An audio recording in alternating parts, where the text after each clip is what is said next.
2 years ago, from my research, I'm convinced it's much more serious than that. It's more than a loose-knit network. It is a conspiracy. In 1784, a copy of this document was sent to the Illuminist Weishaupt and delegated to foment the French Revolution. Mean the Illuminati was responsible for the French Revolution? Yes, absolutely. The courier was struck dead by lightning as he rode through Ratisbon on his way from Frankfurt to Paris. What about a little divine intervention there, huh? The police found the subversive documents on his body and turned them over to the proper government authorities. After careful study of the plot, the Bavarian government ordered the police to raid Weishaupt's newly organized lodges of the Grand Orient and the homes of some of the most influential associates, including the castle of Baron Bassen-Sonderdorf. Additional evidence thus obtained convinced the authorities that documents were a genuine copy of a conspiracy by which the Synagogue of Satan had controlled the Illuminati at the top, planned to use wars and revolutions to bring about the establishment of one kind or another of a one-world government, the powers of which they intended to usurp as soon as it was established. In 1785, the Bavarian government outlawed the Illuminati and closed the lodges of the Grand Orient. In 1786, they published the details of the conspiracy. The new order of the world, our enterprise is now a success. He said these blind slaves say they are free and highly educated, even as they march behind, notice this word, signs. Have you ever taken time to analyze a sign or a billboard or a logo?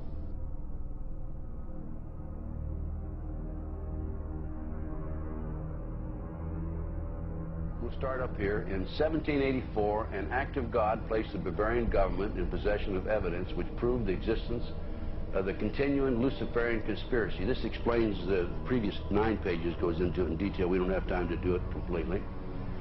Conspiracy. Adam Weishaupt, a Jesuit-trained professor of canon law, defected from Christianity and embraced the Luciferian ideology while teaching at Ingolstadt University. In 1770, the money lenders who had recently organized the House of Rothschild retained him to revise and modernize the age-old protocols designed to give the Synagogue of Satan ultimate world domination so they can impose the Luciferian ideology upon what remains of the human race after the final social cataclysm by use of satanic despotism. Weishaupt completed his task on May the 1st, 1776. It's a communist holiday, isn't it? May 1, 1776. The plan required the destruction of all existing governments and religions.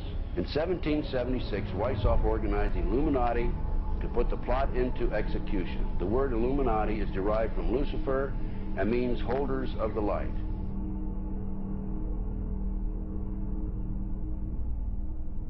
Weishaupt's revised plan required his Illuminati to do the following things to help them accomplish their purpose. 1.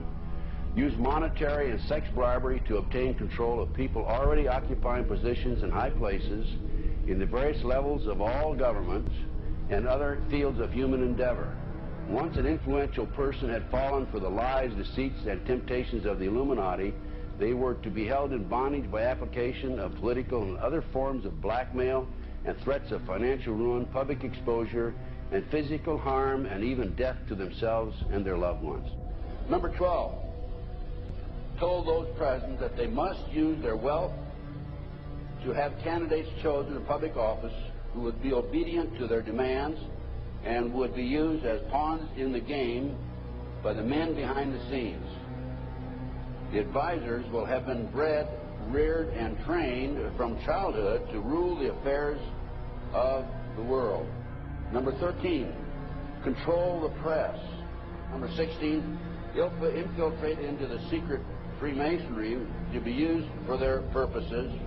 That's been documented many times. Number 17, expound the value of systematic deception, use high-sounding slogans and phrases, and advocate lavish promises to the masses, even though they cannot be kept. I will not forget the wound to our country and those who inflicted it. I will not yield. I will not rest I will not relent in waging this struggle for freedom and security for the American people.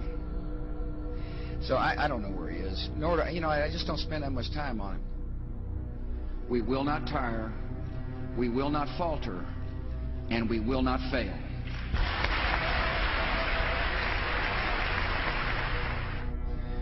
Terror is bigger than one person. And I remember he was telling me how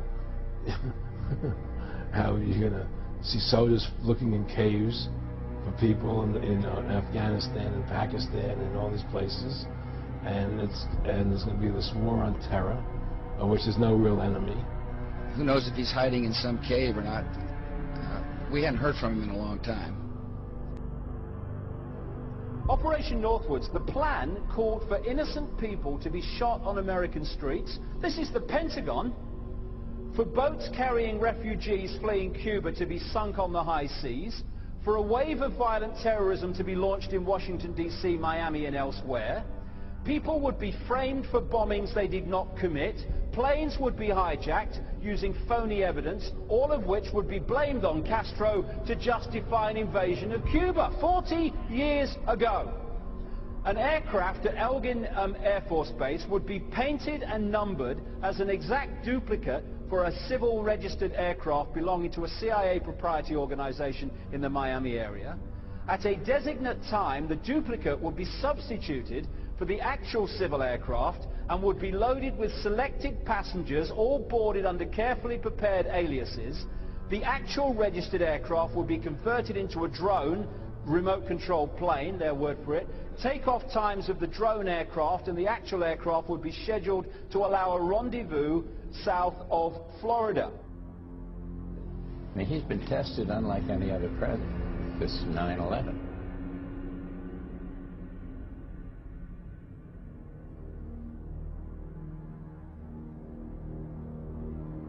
We have in this past year made great progress in ending the long era of conflict and Cold War.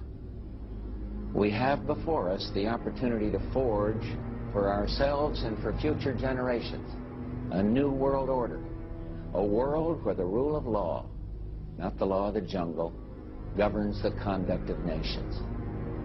When we are successful, and we will be.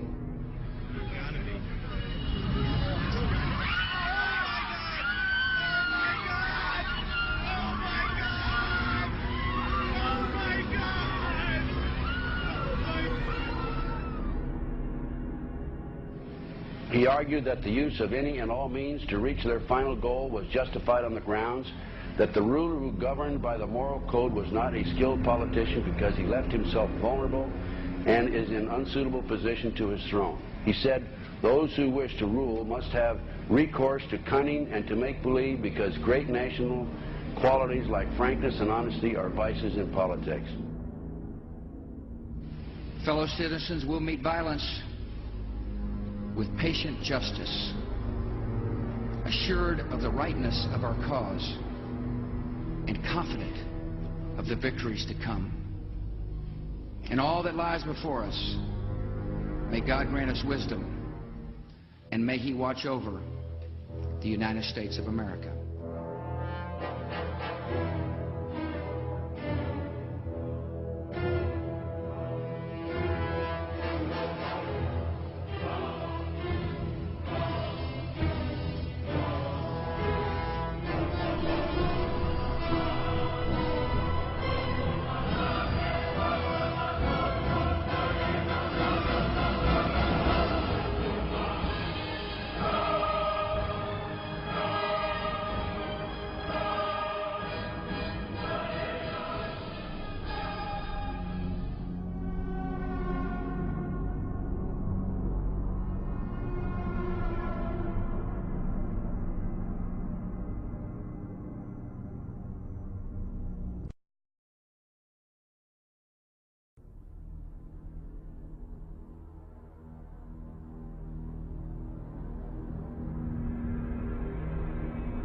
Union Banking Corporation was liquidated by the U.S. government, and Prescott Bush received $1.5 million for his holdings in his Nazi business, and that was the beginning of the Bush family fortune for all intents and purposes.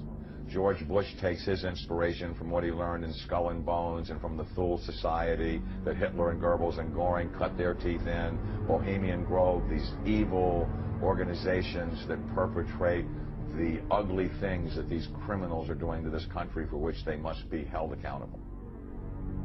They are the most violent, dirtiest people on the face of the earth. Somewhere Americans are going to have to take their country back and start finding out who are these people.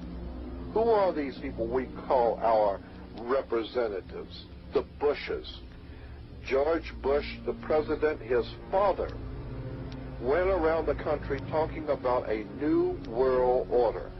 The people who are running this country from behind the scenes do not care a thing about Americans or bloodshed anywhere.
You were both in Skull and Bones, the secret society. It's so secret we can't talk about it. What does that mean for America? The conspiracy theorists are going to go wild. I'm sure they are. I don't know. I haven't seen the web. Number 322. Sir. Were you a member of Skull and Bones in college in Bush? Were you in the same secret society? That's all right. Let me answer this question. Whoa. Don't chase me. I can't do anything.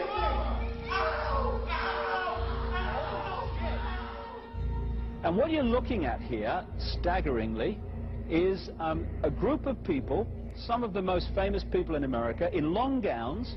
Behind them there, you see a 40-foot stone owl.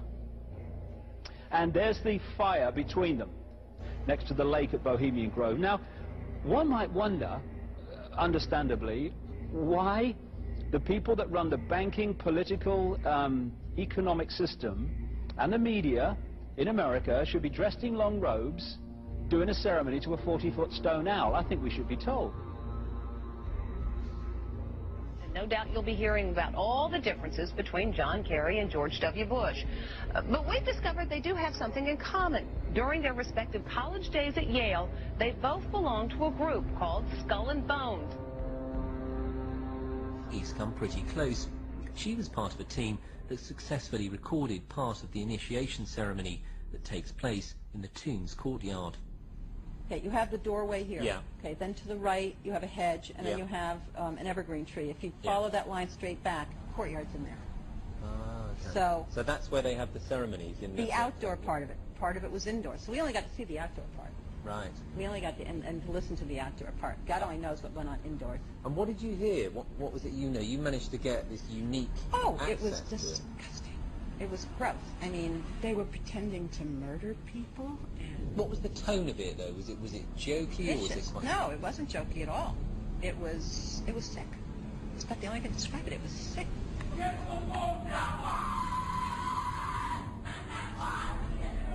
What you're hearing is the first recording ever made of the Skull and Bones initiation ceremony. It has never been broadcast before.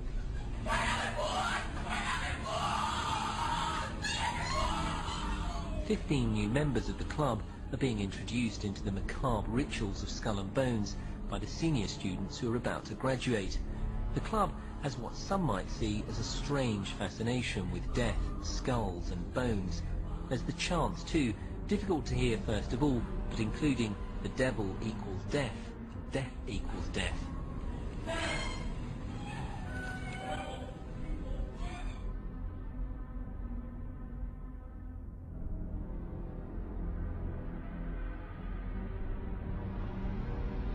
when you get into a secret society of spirit worshippers, then, and especially when you're invited there by the direction of the higher-ups in the spirit world, you never get out of there alive.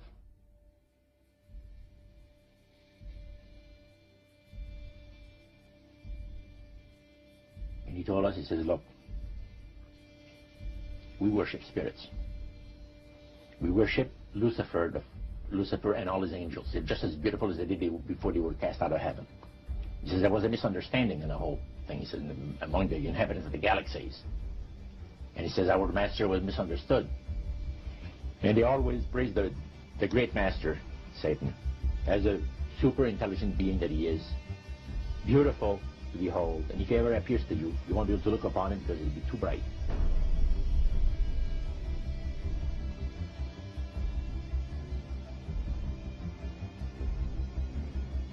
What have Herbert Hoover, Art Linkletter, Jack London, and Richard Nixon all had in common? Well, they've all been members of the exclusive all-male Bohemian Club in California, where every year at this time, the elite from around the country get together for 2.5 weeks of fun and games. Among its members are businessmen like Leonard Firestone and Edgar Kaiser, and political figures like Gerald Ford, Henry Kissinger, William French Smith, and George Shultz. President Reagan, Vice President Bush, and Defense Secretary Weinberger are members of other camps. Richard Nixon is a Bohemian, and so are high-ranking executives of such companies as Eastern Airlines, Standard Oil of Indiana, and Bank of America. Privacy is one of the Grove's most cherished virtues. Members may not photograph, record, speak, or write about activities at the retreat.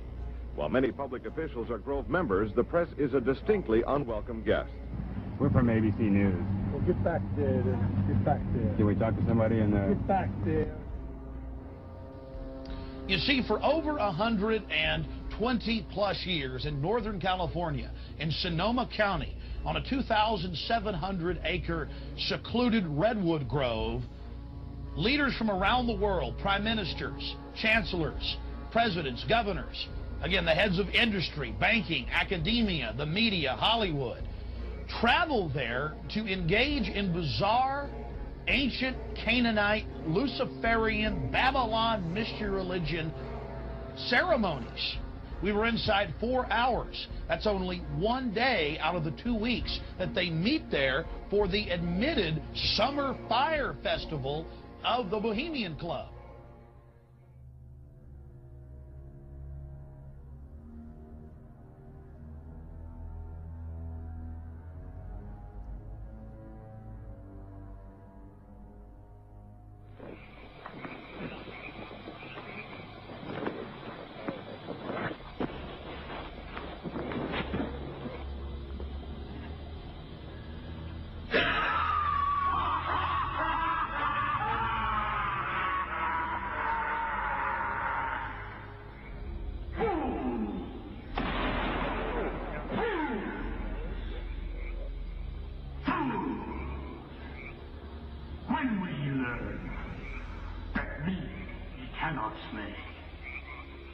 Year after year, he burned me in this room, lifting your puny shouts of triumph to the stars. But when again, he turned your faces to the marketplace, do ye not find me waiting at the home?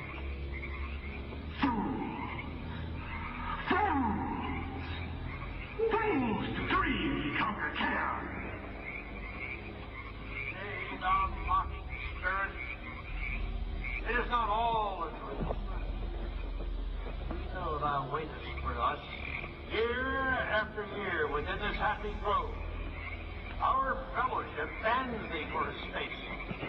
Thy malevolence which would pursue us here has lost its power under these friendly trees. So shall we burn thee once again this night, and flames that keep thine effigy, we shall read the sign, Dead Summer sets us free. Ye shall burn me once again.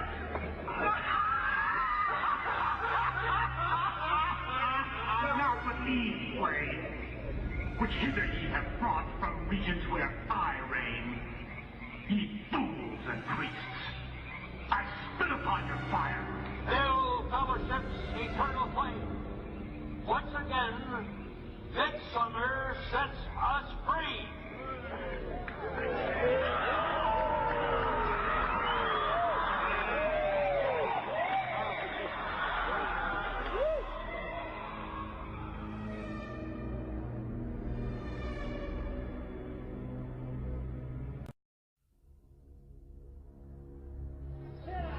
The Bohemian Club? As you say, the Bohemian Club? That's where all those rich Republicans go up and stand naked against redwood trees, right? I've never been to the Bohemian Club, but you ought to go. It'd be good for you. Get some fresh air.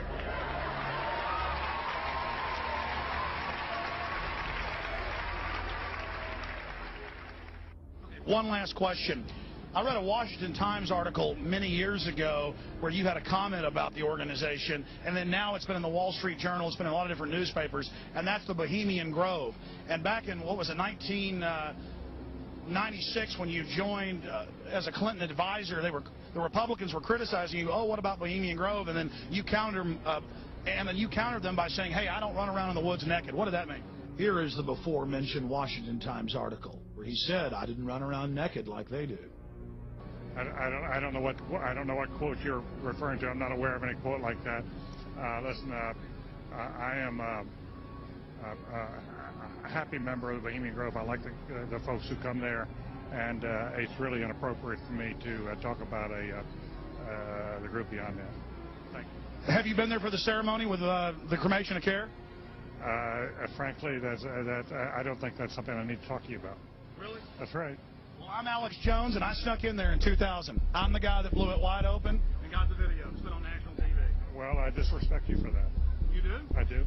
But there's a lot of big public officials going in there. Don't we deserve to know? I don't know anything about you, and I don't know anything about your film. But if you go in there with an understanding, you violated that understanding by releasing that film, and I don't respect you for that. Really?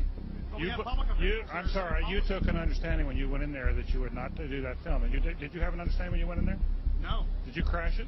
Yes. Yeah, and it has no trespassing signs there too, doesn't it? No, they put them up after. Oh, I'm sorry. I'm sorry, sir. I've been there before. I know what the circumstances are, and I'm sorry you violated the understandings. That was not a gentlemanly thing to do. But what about the ritual? Is the ritual gentlemanly?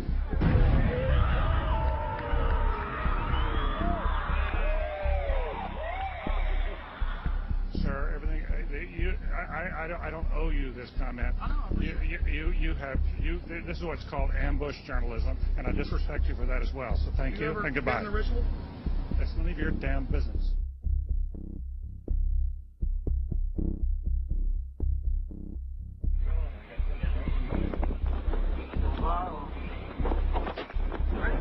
All mortal wisdom. Owl of Bohemia, we beseech thee, grant us thy counsel.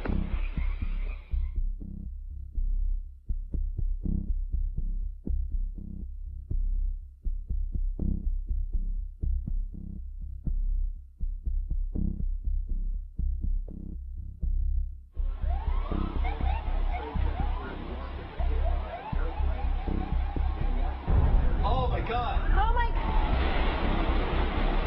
Oh my God! Oh my God! Oh my God! I told you!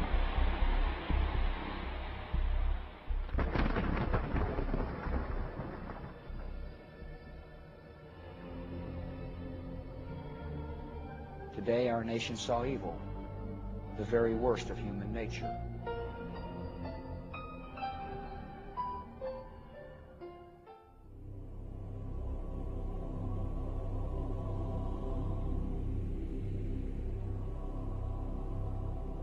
They had exactly the same agenda, and that was for bringing in this New World Order. I heard George Bush talking at that time. He was talking to Bill Clinton, and I've just photographically recorded it and wrote it verbatim in our book. That when the American people became disillusioned with Republicans leading them into the New World Order, that Bill Clinton, as a Democrat, was going to be put into the office of president. This was decided in 1984. Actually, I'd heard about it even prior to that. But that, as of 1984, they were already discussing it as an absolute fact. The CIA is carrying out mind control on countless numbers of unwitting American victims. And he even went so far as to say the basic methods that they use in this mind control: hypnosis, drugs, and torture. Three parts policy that they had adopted there. The second one was to find a way of being able to get total control of people's minds. And that would be done by taking hypnotism out of the realm of the occult and introduce it as a new science for the benefit of mankind.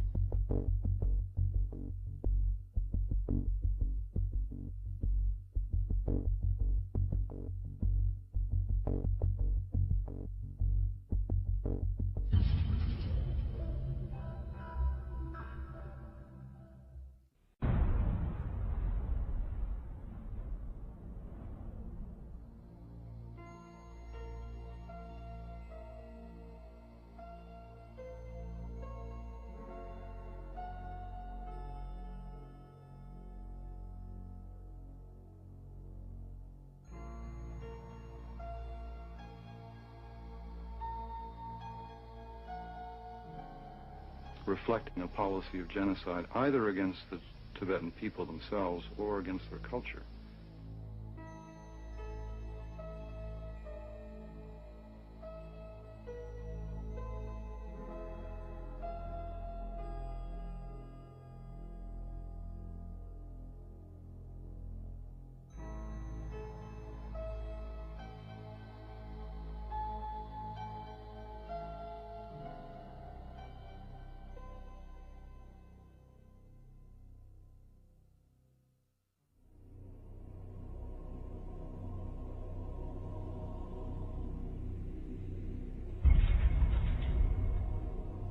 Once I realized I had met an honest, genuine, high-level Freemason who told me there were 13 levels of Freemason above the 33rd degree, and that these people were God. There was no God, they were God.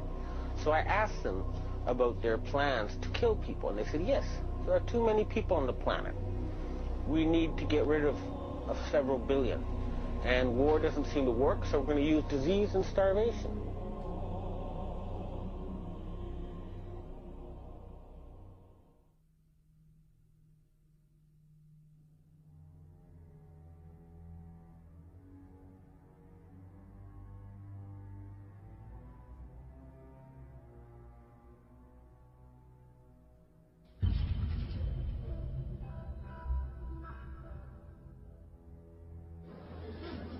He knew what was happening, and he attempted to warn us when he left office. He told us, quite bluntly and in no uncertain terms, to beware of the military-industrial complex. And who is the military-industrial complex?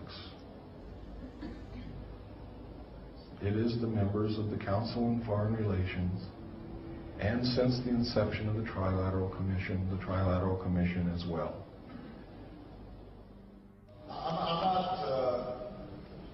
The Council on Foreign Relations, I don't know if I'm an official member. I've spoken there before. It basically is just a forum where a bunch of people talk about foreign policy.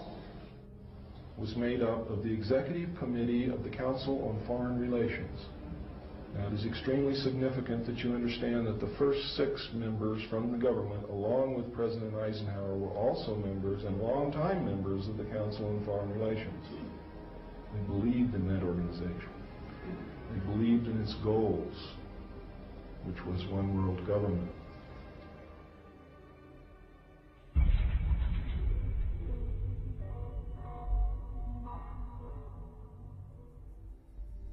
Number 15, create industrial depression and financial panic, unemployment, hunger, shortage of food. Use this to control the masses or the mobs, and use the mobs to wipe out all those who dare to stand in the way. Well, I'll tell you right now, every expert I've talked to is talking about food shortage. And it's coming, I'm convinced. What were they? Because I'd never seen anything like that. And his statement was that if he told me, I would be one of few people in Madison, Georgia that knew about them. And he says they're disposable coffins. They were stacked, he told me, 15 high.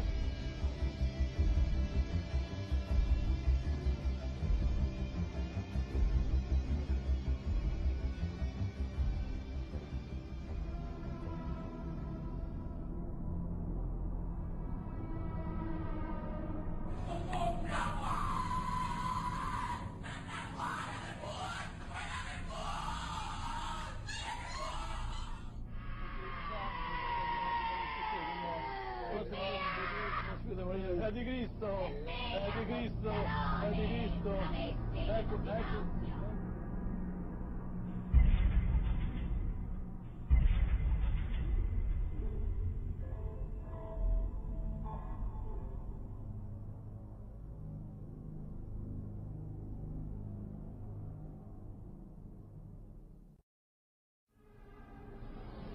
One of the driving forces behind this movement, the Illuminati, is the satanic cult movement in this country today. So I began my little journey forward. And one of the matters that I developed information about was an individual I learned about was Aleister Crowley. He likes to have his name pronounced Crowley to rhyme with holy. And the Satanists today, and for the number of years in the past, have basically used his philosophy and his writings as a guide. He had so many Masonic degrees that you could fill up 5 pages of a book with them. This guy was probably the most highly honored Mason in the world. He styled himself the wickedest man in the world. He believed himself to be the great beast. And he changed his name to Aleister Crowley, so it would add up in both English, Hebrew, and Greek Kabbalah as 666. In 1904, Crowley had a communication with an extraterrestrial being named Ewas. And this being, through his wife, kind of a channeling type operation, brought forth a book that was called the Book of the Law in 1904. And this book declared that the slain and risen God, i.e. Jesus, had stepped off the throne, and that a new God, the crowned and conquering child, was taking his place. As a result of this, Crowley proclaimed the end of Christianity and the start of Crowleyanity. Crowley taught that the way you could live forever was by vampirizing little children sexually. And he personally bragged of having slaughtered 150 male children in 1 year. This is why he was called the wickedest man in the world. And now listen to this sentence, folks, closely. For the highest spiritual working, one must accordingly choose that victim which contains the greatest and purest force.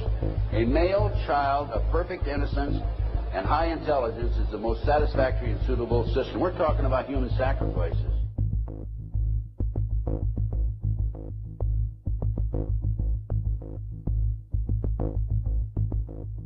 And they'd also drug them up, and they'd take a sacrificial knife and they'd start from the chest and move all the way down to your abdomen. And then that's how they sacrificed, and they'd collect the blood and they'd drink it.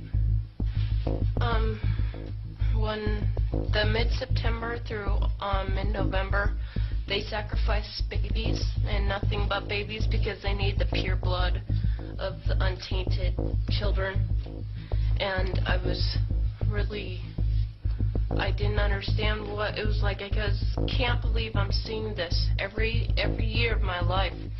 I've experienced that, and that was the hardest part for me. It's like hearing those babies literally scream and cry, and then seeing their blood flow. The little boy was taken to a basement. He was crucified alive.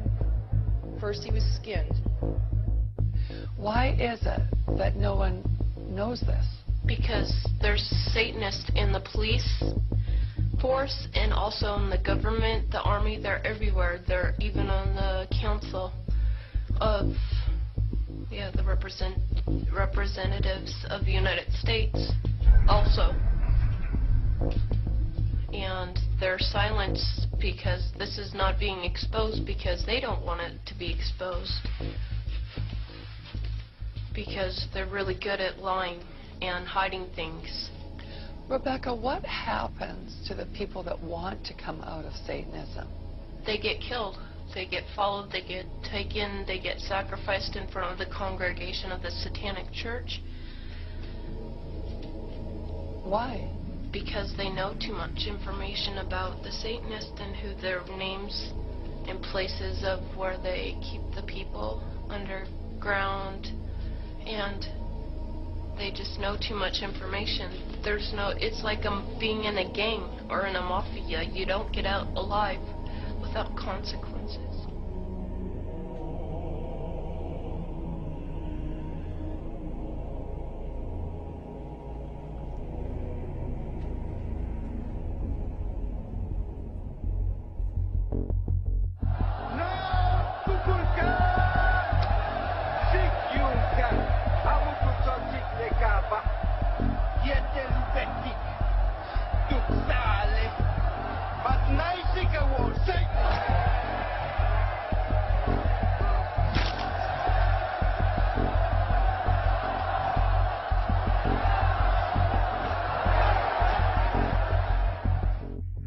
Control the world by bankrupting their own businesses.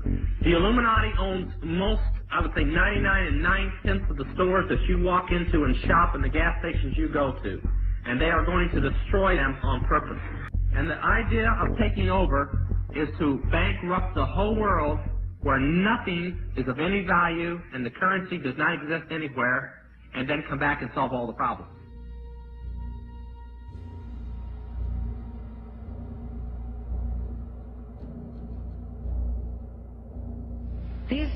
These guys who are manipulating my mind and programming me for mind control purposes claimed, and these criminals in control of our country as well, claimed to be gods, demons, and aliens, in order that I feel totally helpless, in order that I felt like they were beyond my realm to affect.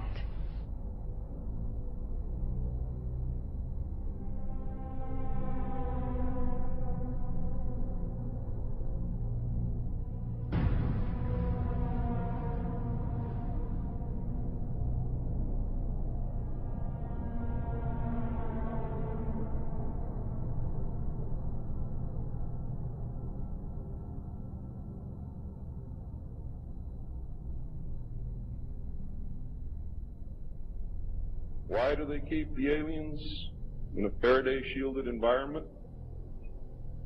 Because they have a tendency to disappear right through walls. And if you can prevent the transmission of electromagnetic energy, you can stop them from doing it. Then the medium said, we have a very special surprise tonight for you people. A spirit will manifest itself openly here in a few minutes. And right through the wall. Now, the lights weren't terribly bright, but they were like living room lights. A couple of floor lamps, and maybe some of these. And that translucent being seemed to come right out of the wall. How did you feel right at that moment? It's almost like my heart stopped a little bit. You know, very weird feeling. So it was a lady in a beautiful evening gown, swirling. And she said to Mary, my dear sister, you are so wonderful to have asked for me.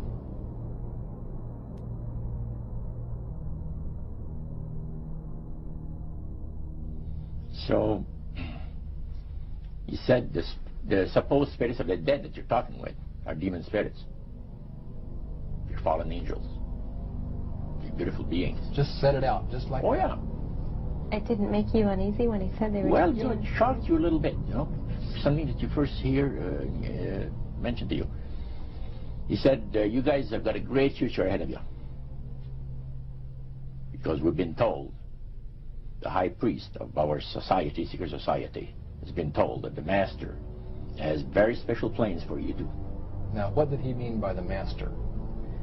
Satan. He said that she was made successful in her singing career by a dear friend of hers that was the same age as she and died when she was 18 years of age. And Loretta was trying to get into the singing world, you know, but she says, I had no success at all. Until one night I was sitting in bed reading a book. And she says, who walks right through the wall but my friend, the spirit of my friend? And she says, Loretta, I'm going to make you a very famous person in singing Western country music, and I will be with you all the time. She said her voice went through me. The power. See? And you saw this in a television documentary? Yeah. Yeah. This was, I believe, 1976 it took place. Now, the priest explained that when people believe in this business, they are actually opening themselves to be completely deceived by demon spirits, because it gives the demon spirits an opportunity to impersonate the dead. See? And for people to believe their lies. Isaiah 14 and 11 even speaks of vials being built into his body. Vials are pipes. The piper is calling you to join him. The Illuminati doesn't produce rock music to entertain you. They don't produce rock music to make money. They don't need that money. They own everything anyway. They do it to put demonic influence in your life.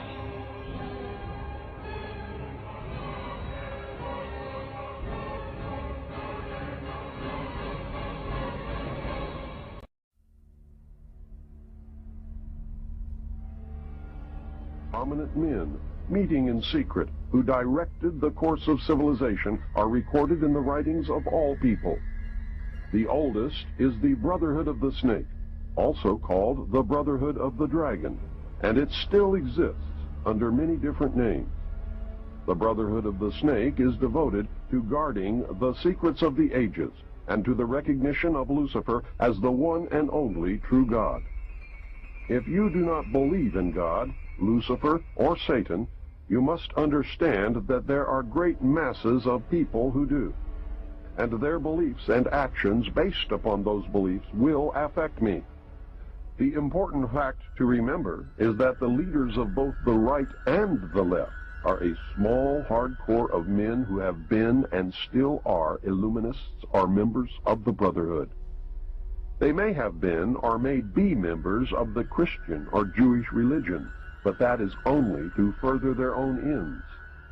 They are, and always have been, Luciferian and internationalist. They give allegiance to no particular nation, although they have used, on occasion, nationalism to further their causes. Their only concern is to gain greater economic and political power. The ultimate objective of the leaders of both groups is identical. They are determined to win for themselves undisputed control of the wealth, natural resources, and manpower of the entire planet. They intend to turn the world into their conception of a Luciferian totalitarian socialist state. In the process, they will eliminate all Christians, Jews, and atheists. You have just learned one, but only one, of the great mysteries. But now it had to change. Lucifer says we have to make sure that people, humans, get to believe that Satan and his angels do not really exist.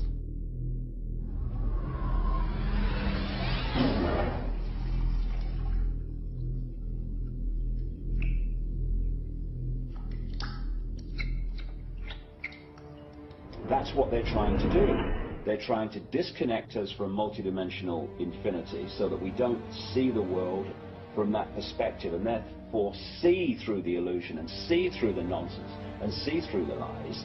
And then once they've disconnected people, they then program this lower level of our consciousness with a reality that suits them. And therefore, the only information that they have to get a fix on how they see life themselves and reality in general is through the eyes and the ears. And who controls that? The Illuminati control that.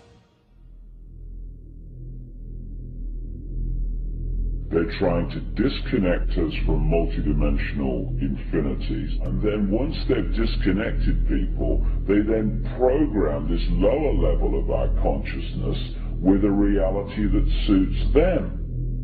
If there's a reality out there pertaining to any alien influence, we need to sort out the government misinformation and disinformation and mind manipulation techniques that they're using. I know for a fact that the plan is to make all of us feel totally helpless, that what's happening is beyond our realm to affect because we've been taken over by aliens, that our Independence Day is dawning. So beware of that.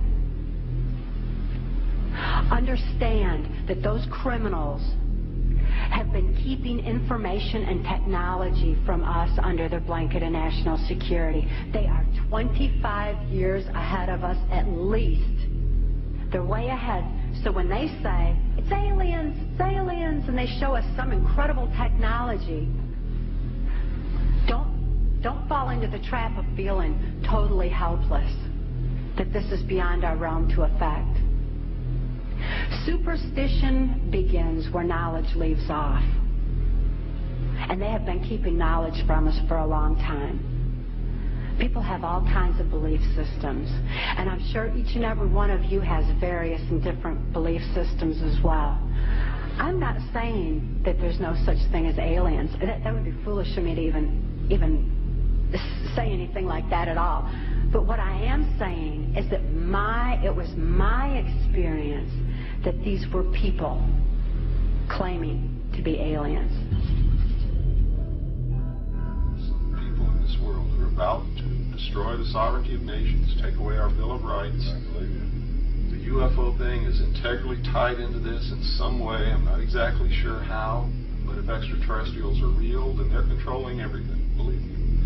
If they're not real, they're being used as a threat from without to scare people into coming into this one world global unity of humanity in order to face that external threat. But in the process, we're going to lose.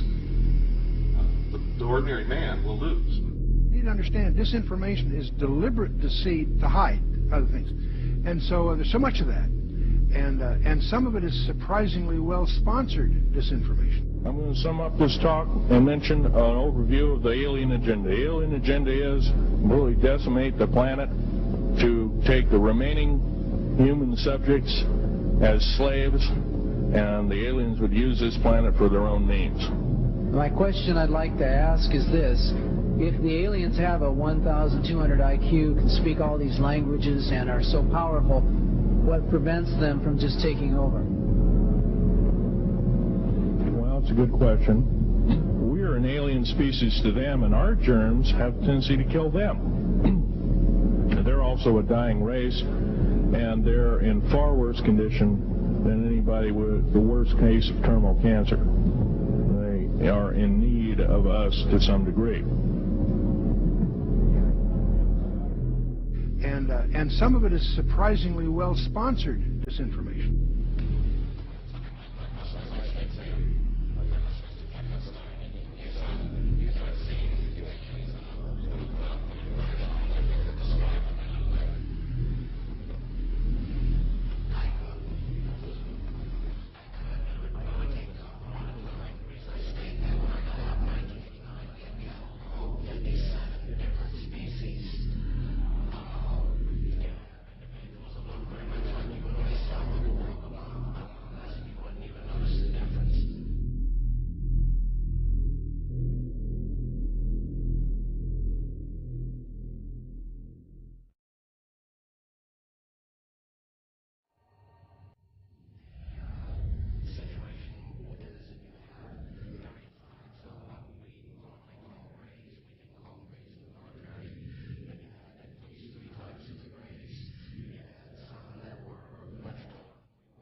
Such as we are. But apparently, we got quite a few of the species out there that are humanoid in appearance. And that creates a question that yet has to be answered by science.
does that explain some of the visual glances of these things? They seem to just simply disappear. They're gone. Exactly. I mean, they're appearing out of nowhere and then disappearing right in front of people, and that's why scientists who have no access to grind, they just say that it doesn't make that much sense. And also, if they're just trying to observe us, to take account of what we're doing on Earth, I mean, after a while, after so many months or years or centuries, it kind of gets old. They either would take us over, or they've already discovered all the information they need to know about Earthlings, and so they're just going to take us over or make first contact and just sort of do what they need to do next. To endlessly observe us, it doesn't make any sense. It's something where, and also see, if we have all these sightings, as you know much better than I do.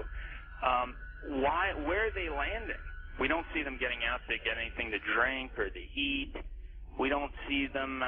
They've never tried to make contact with any large amount of people in a major city, and so this doesn't. And also all the endless medical procedures that the people who have claimed to have been abducted.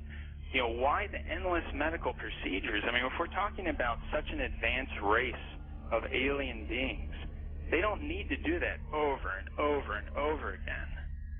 Interesting perspective. Let's talk about some of the facts out there of evidence that may support your conclusion that the UFOs are spiritual phenomena, not physical, like so many other people also believe. What can we pinpoint again?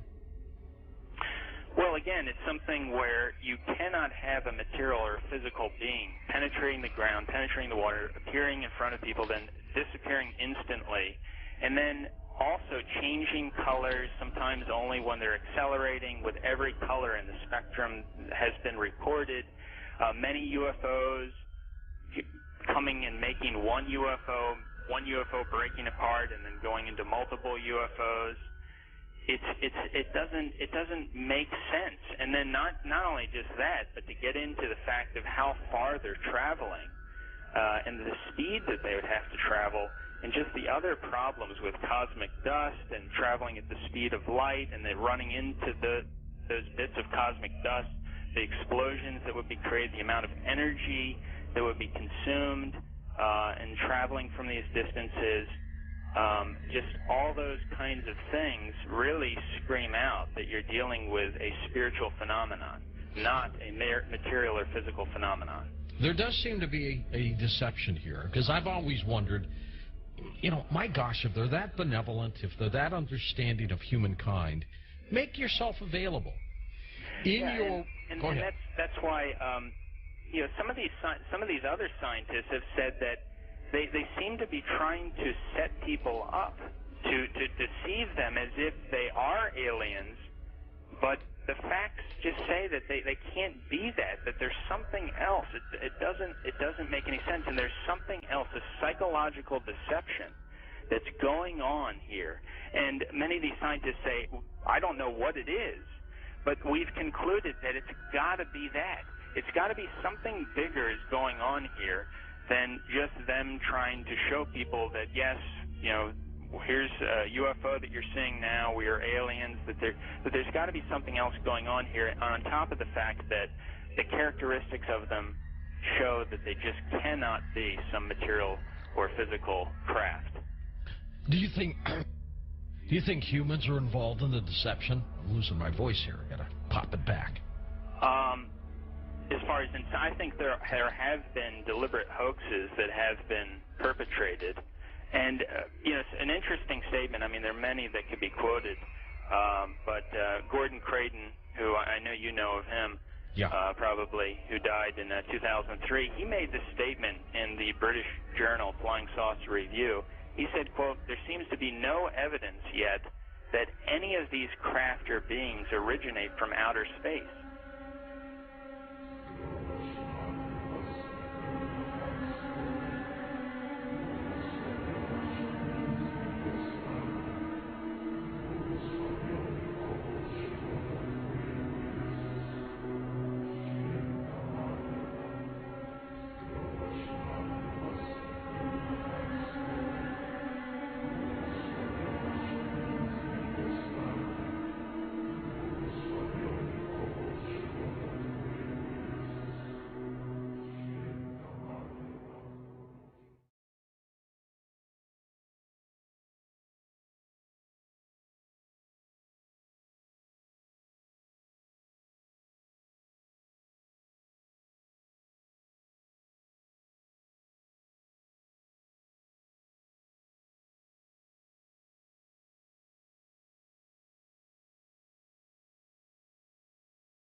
They appear to have the ability to materialize and dematerialize without a trace. One of the great mysteries of the UFOs isn't seeing them, is trying to figure out where are they when you don't see them. Some people say, well, they're from another galaxy. Most physicists will debunk that for lots of reasons. They seem to pose that way, but for lots of, if they came, if there are that many coming from another galaxy, you think you'd sense the traffic. We'll come to that with some more reasonable explanations, and you're going to discover the two top researchers in the last century, really, is Jacques Vallée, France, and J. Allen Hynek, the American. Now, J. Allen Hynek was head of astronomy at Cornell, and he set out to debunk this nonsense about UFOs, and he became one of the most ardent, competent, balanced researchers in the trade. J. Allen Hynek, he died a few years ago. Both of these respected researchers came to the conclusion that they're not intergalactic. For lots of physics, there are a lot of physics rebuttals to that conjecture. They both argued that these things are demonic. Their term. They've written many, many books. You can check them out. These are not religious people. They're not people with any kind of personal agenda. But they came to the conclusion that these things, on the one hand, and by the way, we take for granted that we strip away the nonsense and the hoaxes, set that aside. There's tens of thousands of files you have to wallow through. When you cut through all that, there's still a core group, a substantial core group of real events that need explanation. And so on the one hand, they exhibit physical properties on the one hand. On the other hand, they also violate all physical laws. And so the conclusion that both J. Allen Hynek and Jacques Vallée and others have come to is that they're hyperdimensional, that somehow they come from another dimension periodically.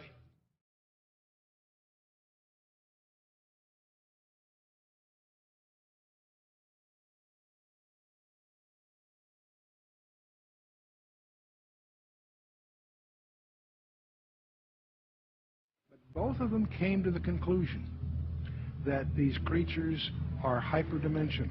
They're not from some other galaxy. They also both concluded they're hostile because they pretend to be something they're not.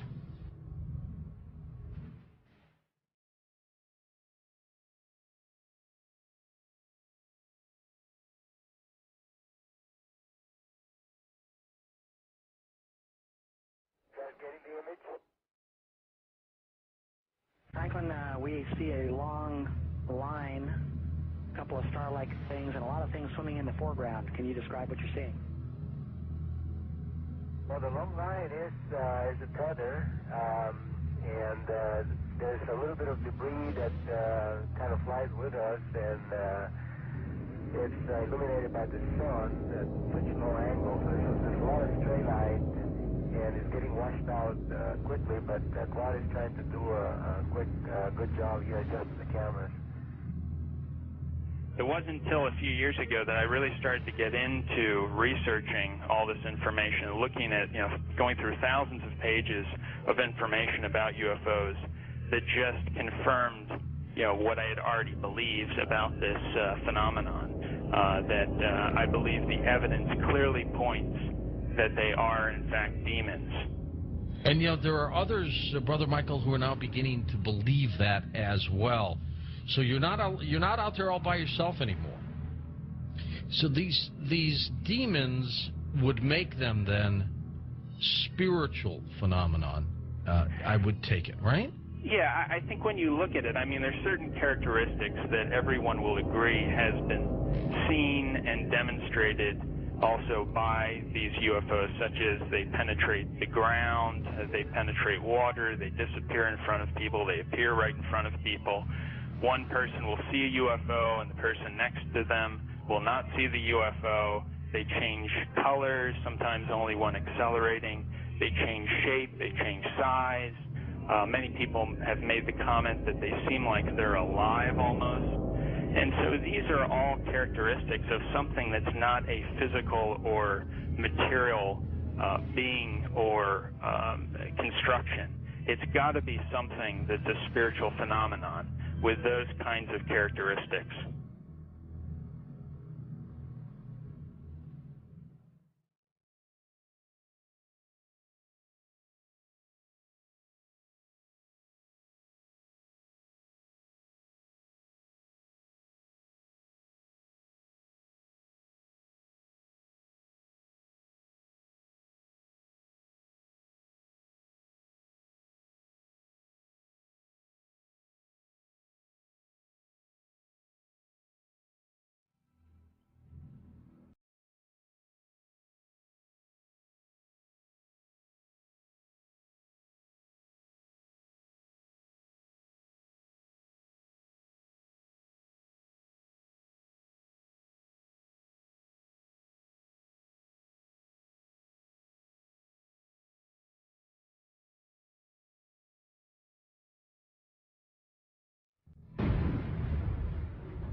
somewhere between 1 and 3%, various polls agree, somewhere between 1 and 3% of Americans claim that they have had an abduction experience.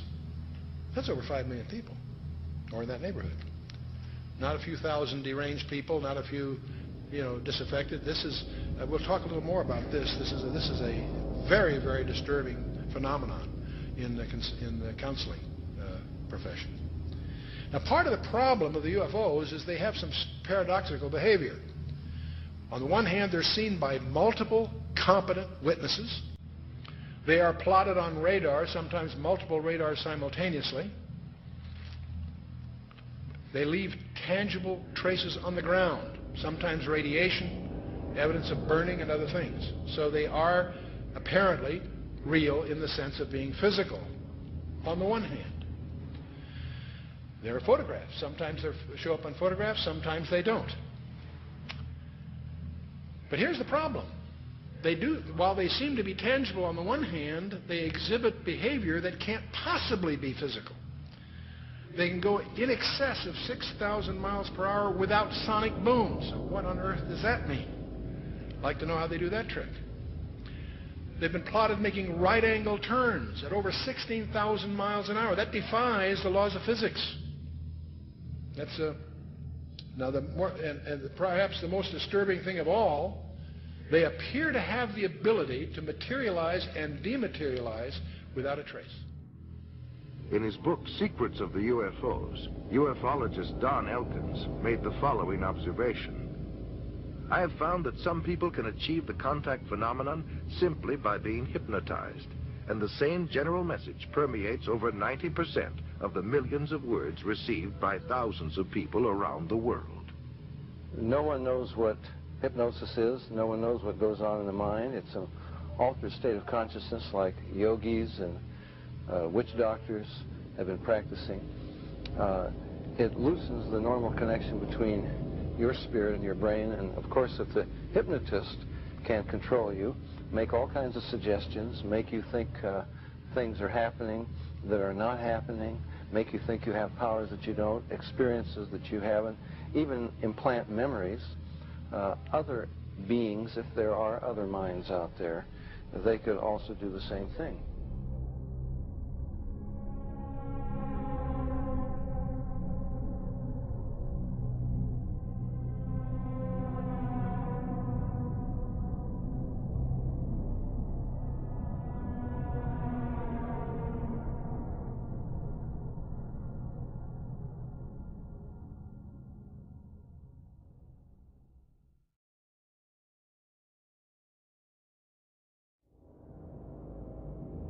Interesting is that there was a huge satanic ritual that was performed on the very spot where Area 51 happened by this Jack Parsons, and in which they had this magical ceremony called Babylon Working, and it was designed by Aleister Crowley, who was a Satanist who called himself the B666.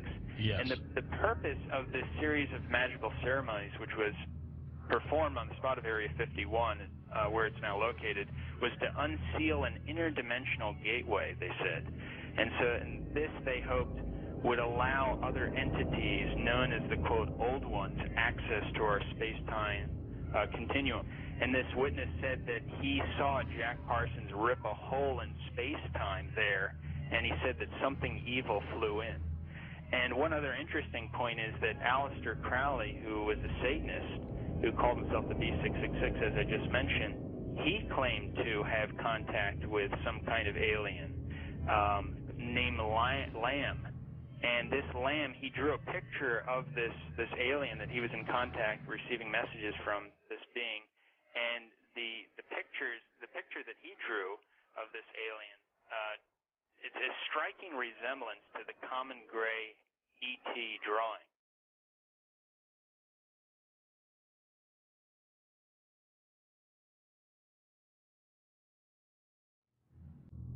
And obviously they have the secret base there where advanced aircraft is being tested. And so it's not one or the other, it's actually both.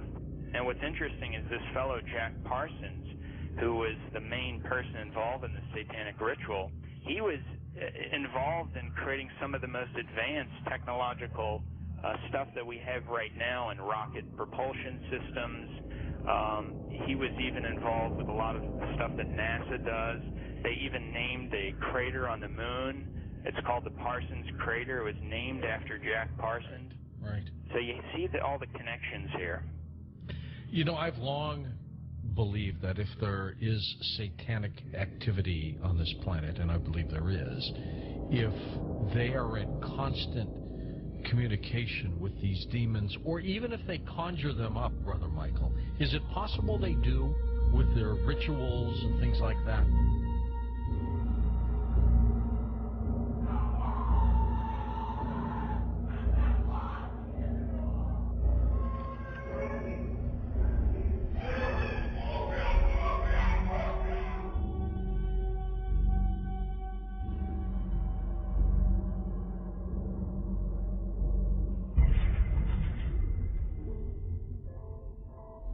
The chief advisor to Queen Elizabeth I, Sir John Dee, he was a Kabbalistic black magician.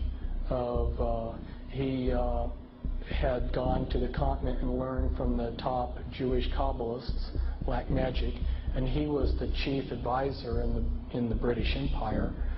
And he created Enochian magic and the Enochian language, which the Illuminati, which are hiding behind the Jehovah's Witness headquarters, they use Enochian rituals. Sir John Dee conjured up demons or angels, okay, with his black magic. The beings that he conjured up, there were pictures drawn of them, and they look identical to what we call gray aliens. Okay, I tell you something. And then I visit with debriefing people that came out of high levels of the Illuminati, and these different types of aliens are participating in Illuminati rituals.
Discharge.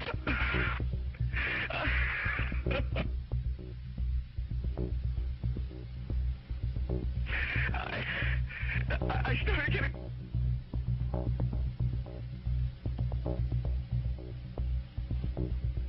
In some way, something knocked us off the air, and we're on a backup system now. It's government, or... I don't know. It has to be something, though. Well, did you hear... Now, you tell me, because you were listening. That was awful strange. There was a really weird guy on the air when it went off? Yeah. Hello? You didn't disconnect me before, did you? Were you on earlier tonight?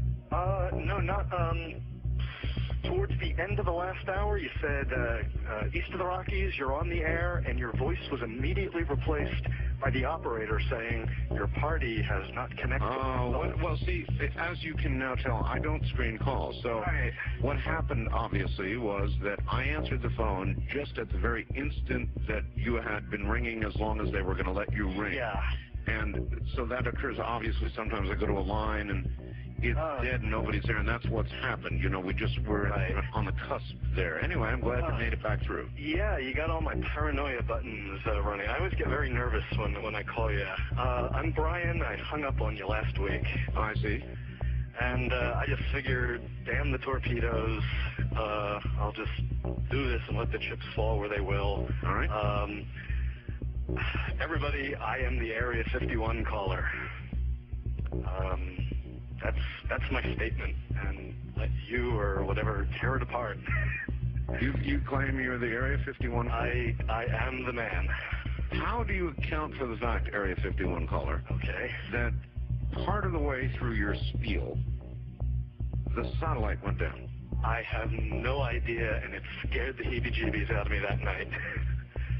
I've called a number of times on your specialty line nights doing different kind of wacky characters, and I didn't know what you wanted me to do. I knew it was very difficult for me to prove to you, but I just thank you for your patience in dealing with me up to this time. All right.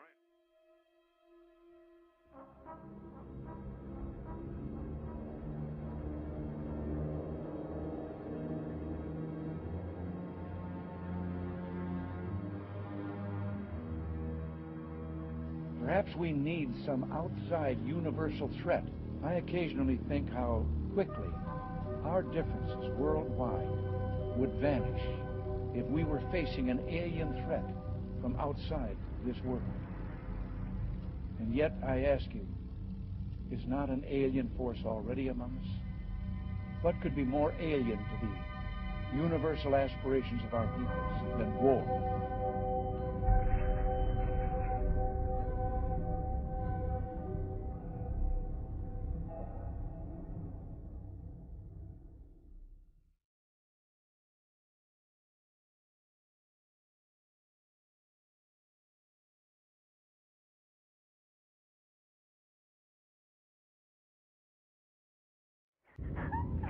I pray that her mind may be opened in her. We bind all the powers of darkness. Don't you worry. Who are you? Who are you? The Keeper? Rebecca? Rebecca, Keeper, get out of the way. I command you to stay out of the way. Rebecca? Yes? Say, I, Rebecca, I, Rebecca. want love. Stay out of the way, Keeper. Stay out of the way. I want love. I want out. I want out. Say, I put my trust I put my trust in God. in God. In God. Stay out of the way, Keeper. God. Libera, mamma mia, no, no, maligno, maligno, è Cristo più forte. Cacciali via, di la verità. Di la verità.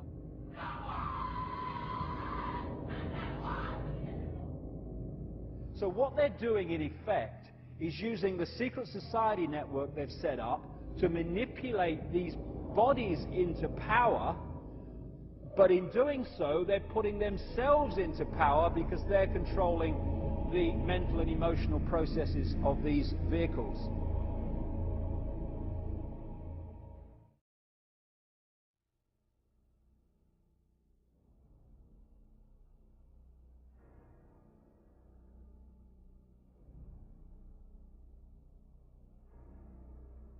There are many different kinds of entities that do not have a human form, that operate just outside of human sight, and history has recorded them as demons and all this stuff. But the reptilian part of it seems to be very significant to the controlling systems on the planet today.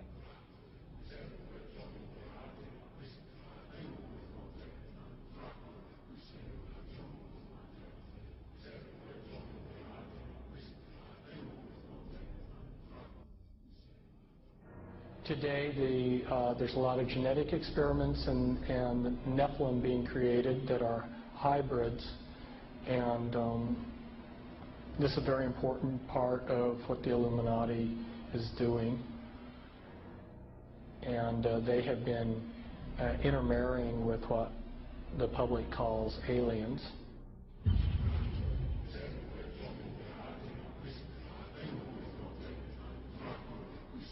So that these people aren't human as we would know human. They've been pretty thoroughly demonized. The bottom line is I have concluded that there are no good aliens.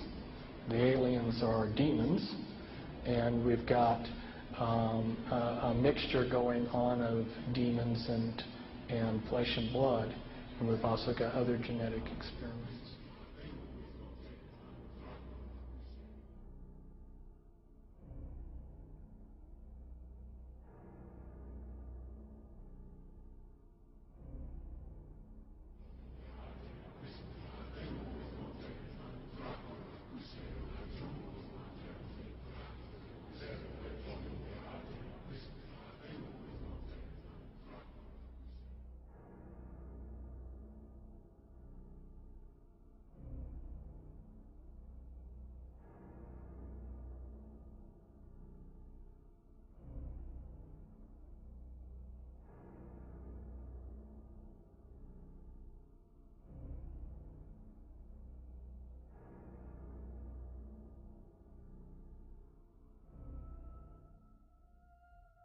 They have a vibrational sympathy with that which interbred with them. And this doesn't have to be physical interbreeding either. Remember, a demon, get the little spooky picture. There are a fallen angel, an unclean spirit. They can assume any form or go into anything. I have concluded that there are no good aliens. The aliens are demons.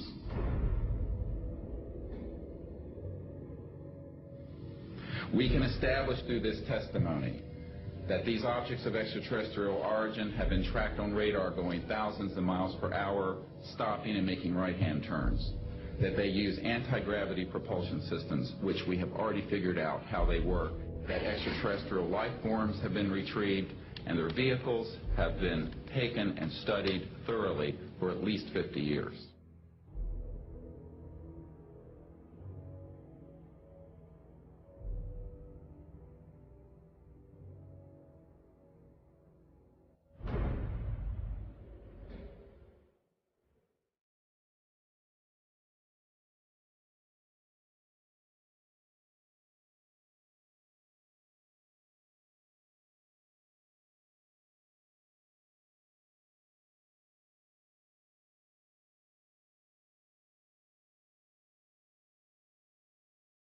It's human nature to want to believe in some race of benevolent space brothers that will come and save us from ourselves.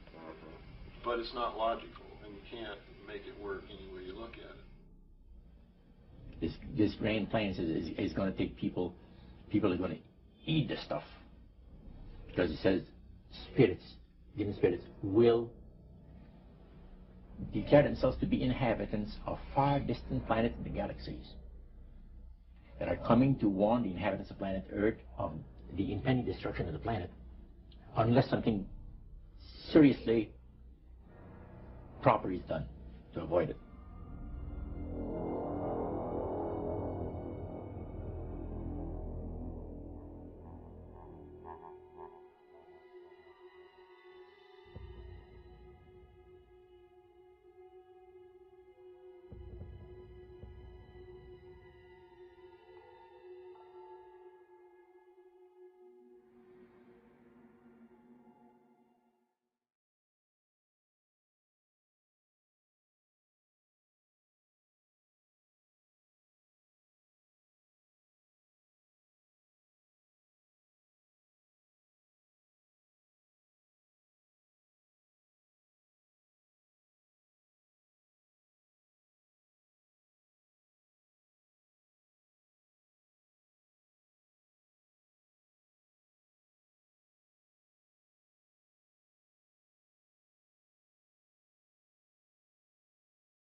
Some might call it a power lunch, but it sounded more like a reunion of brothers.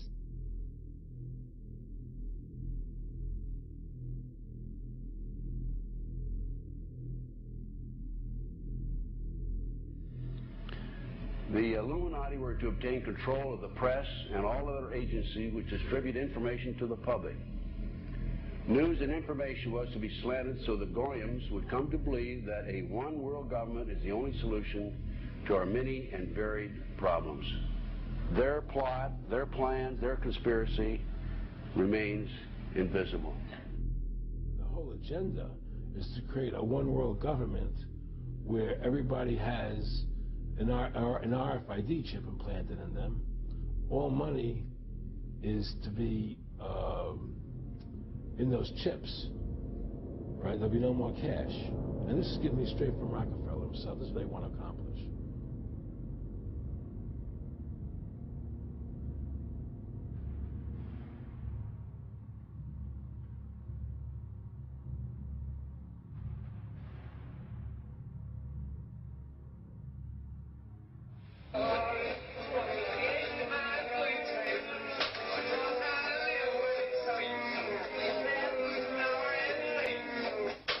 And then he says at the end of this is he will give you 666.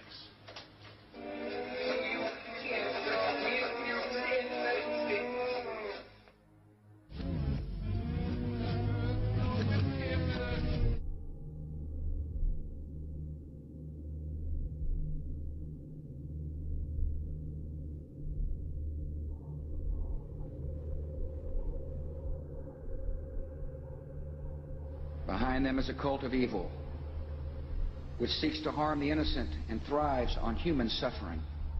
Evil has found a willing servant.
So you make a list of hypotheses.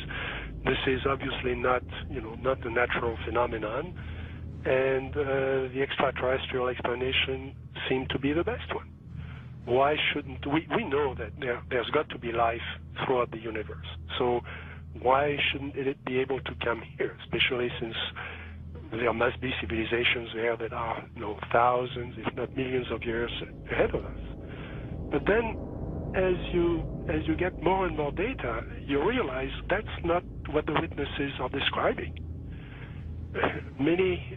What the witnesses are describing is something that, in many cases, comes out of nowhere, disappears into nowhere. There are cases of objects becoming transparent on the spot, physical objects, material objects. And I've no question that people have said, well, the valet doesn't believe this is physical. Well, of course it is physical. It's material at some times, but it can also change shape. It can also merge with other objects, and it can also disappear on the spot. Well, if it does that, then it could be from anywhere, anytime.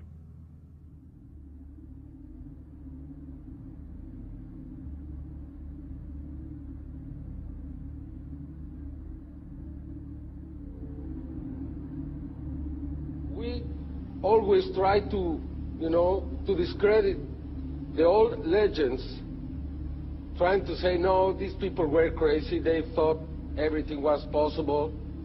But now we have the videos, and that's the big difference. Could you believe There are videos now of probably angels in the sky.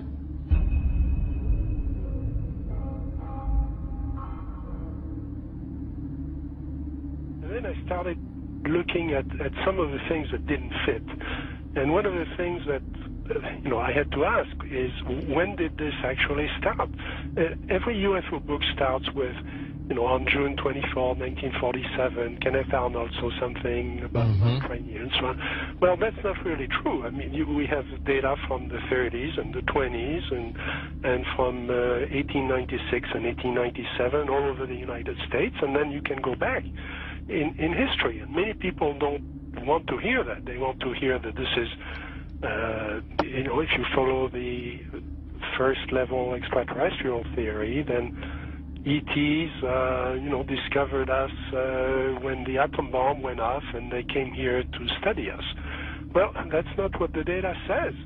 So when did it start? And I found an enormous wealth of data going back to medieval times and even before. Of course, as you go back in history, you lose the cultural context, and it's harder to understand the data. But in medieval times, there were records, especially the records of the church, that were kept very, very carefully about strange phenomena.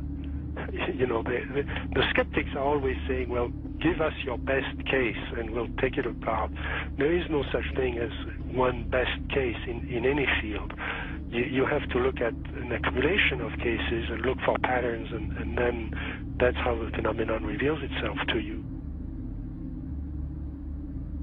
And for a long period of time, or for a period of time, I believed it was extraterrestrial. I now believe it is interdimensional, the phenomena. In other words, we're looking at so-called spirit beings from another dimension. And I back this up in the new book by equating it to ancient manuscripts where these beings manifested to human beings and what their reactions were, and then comparing it to reactions present day of people who have had encounters, and the similarities are striking. Because first of all, you say to yourself, why would let's say anyone deliberately crash saucers in Roswell, New Mexico, and then allow the bodies to be retrieved? What are these bodies, in fact? And it took me a long time to figure this out. And this is a theory, okay? There's a difference between the grays, the little guys, right, that we see that have now been enculturated with the big black slanted eyes that are about 4 feet tall, all right? Those, let's just call them the grays because pretty much everyone knows them as grays. But there's another creature which people and abductees talk about that they see on board the ships, and these are tall beings, and they assume different forms. Sometimes they can appear as reptilian, other times they can appear as insectoid, other times they can appear as Nordic. In other words, in my opinion, they're shapeshifters. Now, why would I say that? What backs it up? There's a scripture, once again, from our spiritual handbook, which says that basically fallen angels can appear as angels of light if they so choose. Okay? They can appear as angels of light if they so choose. That's a shapeshifter. But it shapeshifts. It can appear as whatever it wants to.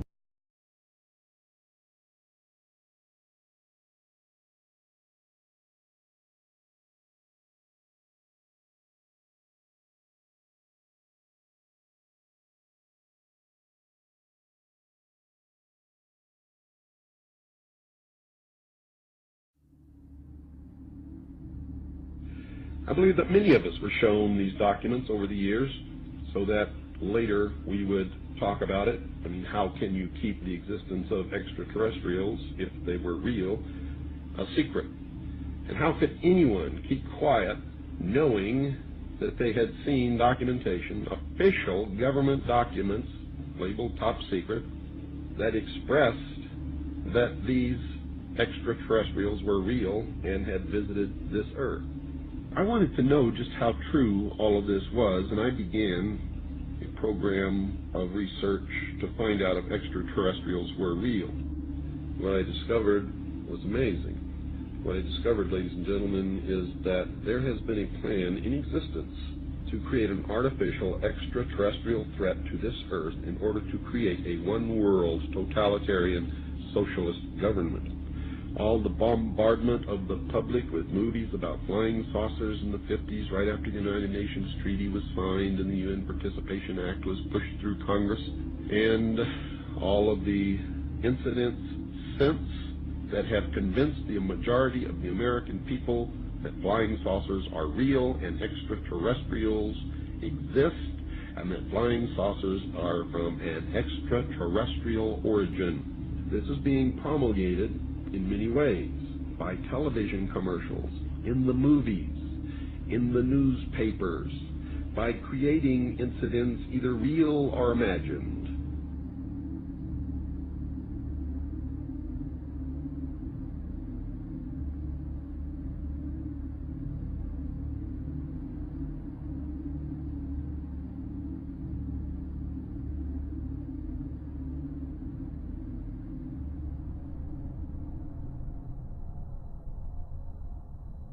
I mean, how can a nuts and bolts spacecraft, you know, two objects that are supposed to be made of metallic steel, fly into each other at thousands of kilometers an hour, become one object and then fly off in another direction? He says the UFOs do not seem to exist as tangible manufactured objects. They do not conform to the natural laws of our environment. They seem to be nothing more than transmogrifications tailoring themselves to our abilities to understand. The thousands of contacts with the entities indicate that they are liars and put-on artists. The UFO manifestations seem to be, by and large, merely minor variations of the old-age demonological phenomenon.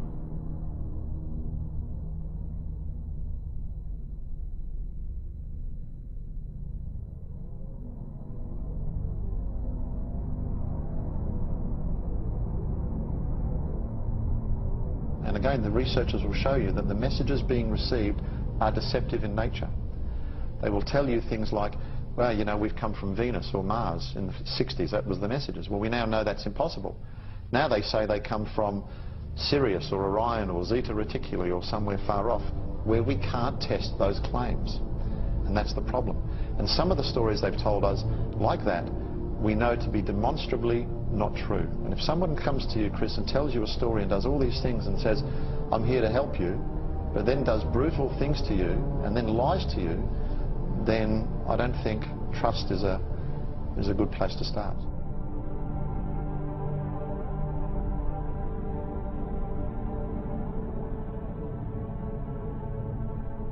There is no evidence, I wish to emphasize, that these life forms from elsewhere are hostile towards us.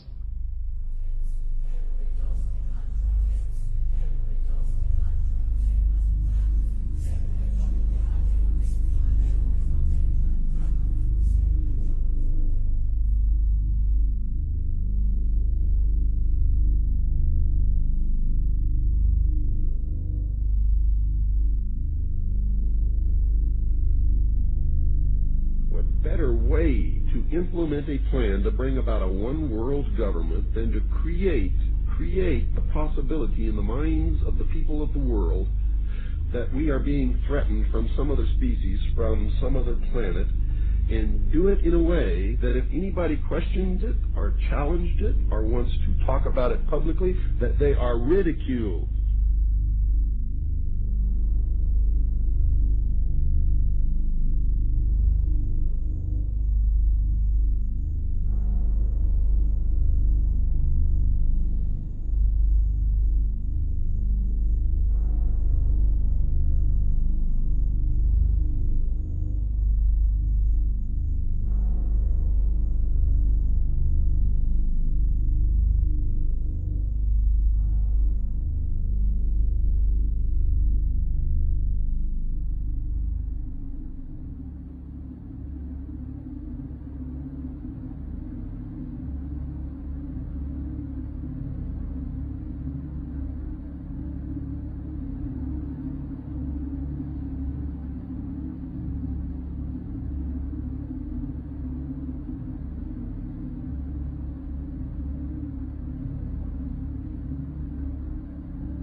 my mind balked at the idea of believing that maybe all of my friends and all the bloods, innocent blood spilled by all my friends, and they had died at the hands, and the altar of corporate greed by by a bunch of occultists.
Because people have asked me in the past, quite rightly, I understand it, why would someone give their life to this conspiracy, this global takeover, in 1500 or 1650 or 1820, when they knew they were never going to be around to actually see it happen, which is what they're trying to do now, playing the cards they're playing now?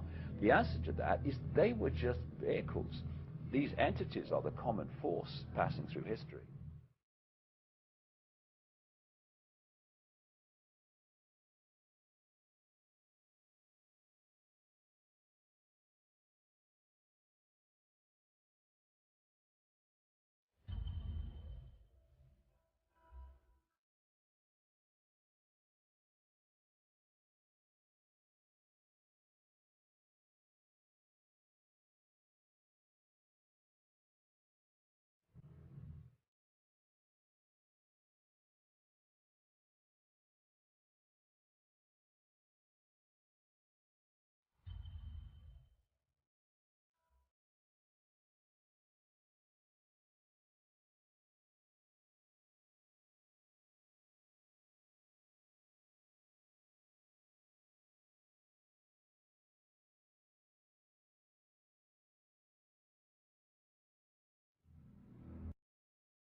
In other words, demons can inhabit a person. then you also must know that demons can and do inhabit inanimate objects. I've seen it happen over and over again.3:22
分14秒时，一个直径1米多的光球从空中落到了洛阳镇欧凯电器有限公司厂门里侧。落到地面后，这个光球就不停地抖动，约45秒钟后，抖动加剧并开始变形，长出圆形的四肢后，迅速向厂区移动。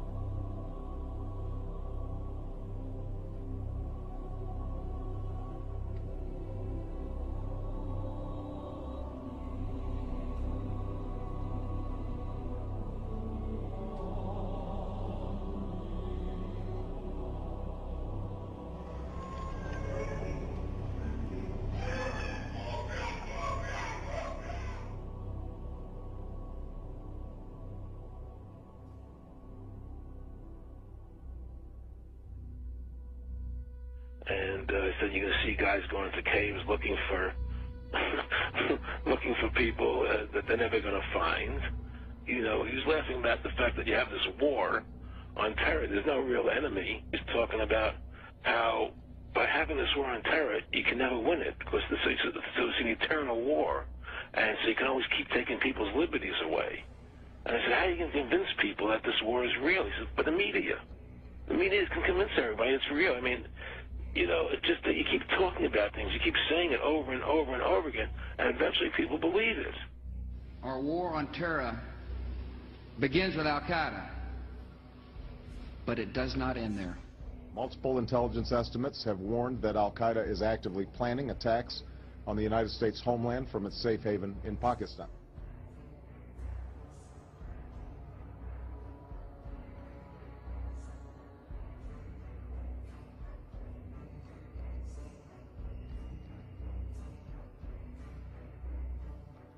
The last time you had an actual president was Kennedy. Ladies and gentlemen, the very word secrecy is repugnant in a free and open society. And we are, as a people, inherently and historically opposed to secret societies, to secret oaths, and to secret proceedings. Even today, there is little value in ensuring the survival of our nation if our traditions do not survive with it. And there is very grave danger, for we are opposed around the world by a monolithic and ruthless conspiracy that relies primarily on covert means for expanding its sphere of influence, on infiltration instead of invasion, on subversion instead of elections, on intimidation instead of free choice, on guerrillas by night instead of armies by day. It is a system which has conscripted vast human and material resources into the building of a tightly knit, highly efficient machine that combines military, diplomatic, intelligence, economic, scientific, and political operations. Its preparations are concealed, not published. Its mistakes are buried, not headlined. Its dissenters are silenced, not praised. No expenditure is questioned, no rumor is printed, no secret is revealed. But I am asking your help in the tremendous task of informing and alerting the American people. Confident that with your help, man will be what he was born to be, free and independent.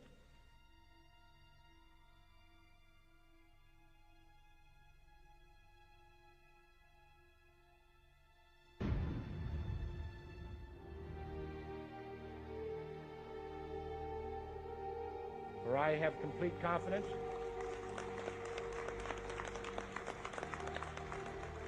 in the response and dedication of our citizens whenever they are fully informed. When we are successful, and we will be. And we will be.